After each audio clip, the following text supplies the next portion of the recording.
শেষবার যখন জেলে ছিলাম, জেলে এমনিই পানি আসে চোখের, যারা গিয়েছেন এই অভিজ্ঞতা সবার আছে। শেষ দায় গিয়ে অনেকগুলা দোয়া করতাম, এর মাঝে একটা দোয়া ছিল, হে আল্লাহ, আমার গোলাম এটিএম আজহারুল ইসলামকে তুমি বাঁচিয়ে রেখেছো, শেষমেশ তাকে দিয়ে সত্যটা প্রতিষ্ঠিত করে দিও। আল্লাহু আকবার।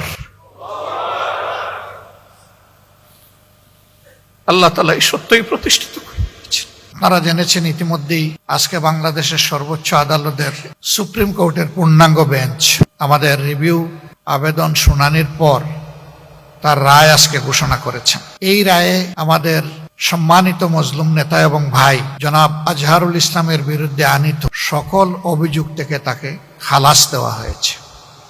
এই মামলাগুলা পরিচালনা করতে গিয়ে সীমাহীন জাল জালিয়াতির আশ্রয় নেওয়া হয়েছে। কিভাবে আশ্রয় নেওয়া হয়েছে? এককালীন প্রধান বিচারপতি এস.কে. সিনহা তার লেখা নিজের বইয়ে তিনি তার অপরাধ স্বীকার করে নিয়ে তা তুলে ধরেছেন।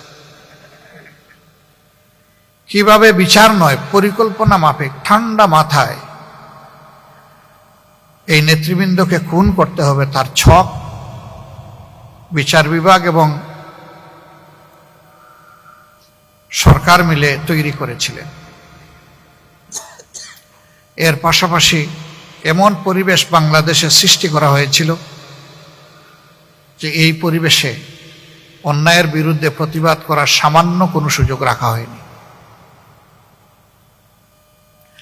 আপনারা দেখেছেন একটা রায় হয়েছে, বাস্তবায়ন হয়েছে।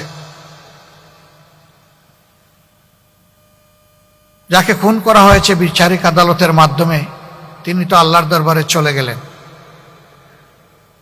কিন্তু পাশাপাশি একই সময়ে পরিবারের সদস্যদের উপর নির্মম কষাঘাত এবং অত্যাচার করা হয়েছে। আমাদের সম্মানিত ভাই এবং নেতা জনাব আব্দুল কাদের মোল্লা, যেদিন যে রাতে তার ফাঁসি জোর করে কার্যকর করা হলো, সেই রাতে তার বাসায় হামলা করা হলো, তার পরিবারের সদস্যদেরকে নাজেহাল করে শারীরিকভাবে কষ্ট দিয়ে তারপরে তাদেরকে জেলে পুরে দেওয়া হলো। এক একটা পরিবার ছিন্ন ভিন্ন হয়ে গিয়েছে। কোথায় কে গিয়েছে দেশে বিদেশে হিসাব পাওয়া কঠিন, এরকম অবস্থা। আজকে যা রায় হলো, তার একটা মেয়ে ছাড়া দেশে আর কেউ নেই। ছেলেটাও দেশ থেকে চলে যেতে বাধ্য হয়েছে।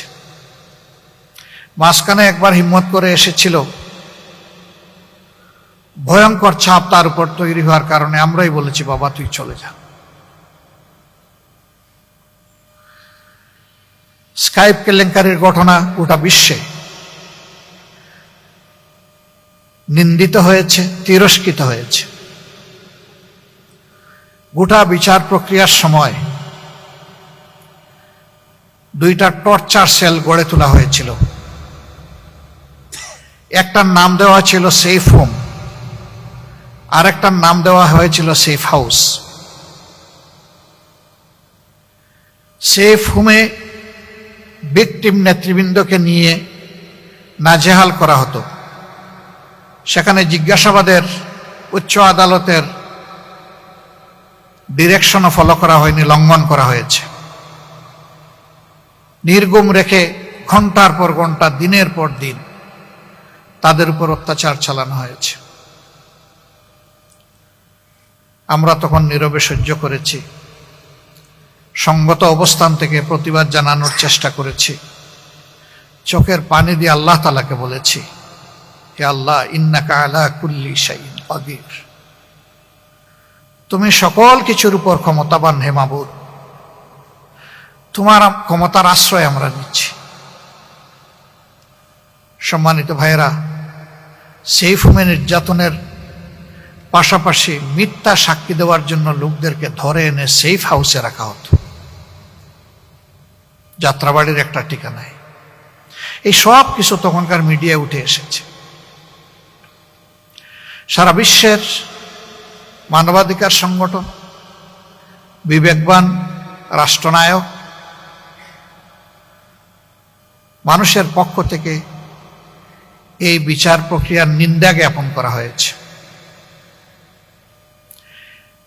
স্পেশাল এনভয় পাঠিয়ে তাদেরকে স্বচ্ছ বিচারের জন্য অনেক পরামর্শ দেওয়া হয়েছে, কোনো কিছুই কানে তোলেনি। কারণ তারা জানতো স্বচ্ছ বিচার হলে খুন করা যাবে না। কারোই কথা তারা শোনেন। হ্যাঁ, আমাদের নেতৃবৃন্দ চলে গেছেন, সেই নেতৃবৃন্দকে হয়তো এই দুনিয়া আমরা পাবো না। আল্লাহ তাআলার দরবারে দোয়া করি আদালতে আখেরাতে একই সাথে যেন আমাদের হাসর হয়।